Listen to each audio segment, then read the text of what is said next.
મહુવામાં ભવાની રેસિડેન્સીના ચોકીદારની મોડી રાત્રે ઘાતકી હત્યાના આરોપીને પોલીસે ગણતરીના કલાકોમાં ઝડપી પાડ્યો.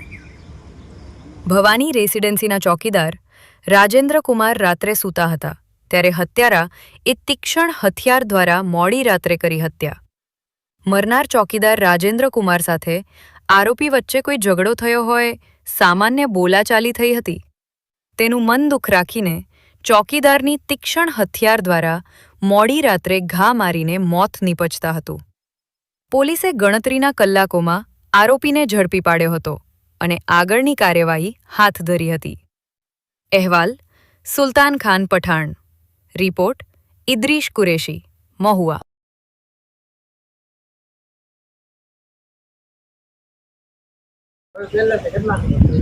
મારું નામ સૂરજ રાજેન્દ્રભાઈ ઝઘડા છે.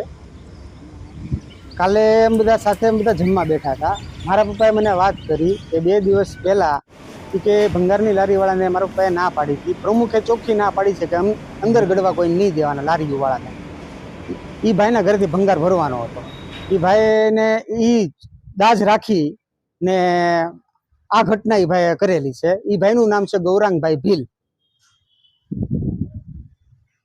અને રાતે જમીને એ 9 વાગે વિયા ગયા છે. પછી 3 વાગે મને સમાચાર મળ્યા છે.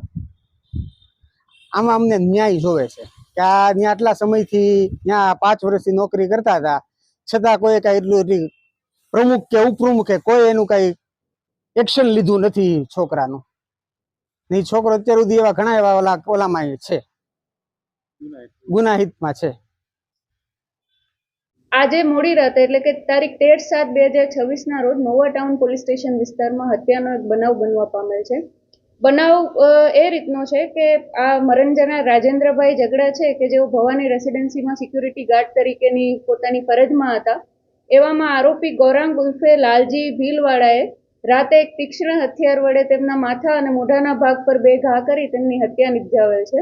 આ બનાવનું મુખ્ય કારણ એ છે કે આજથી 2 દિવસ પહેલા મરણ જનાર અને આરોપી વચ્ચે ભંગારની લારી પોતાની ભવાની રેસિડેન્સીના ઘર સુધી લઈ જવા બાબતે આરોપી સાથે મરણ જનારને બોલાચાલી થયેલ.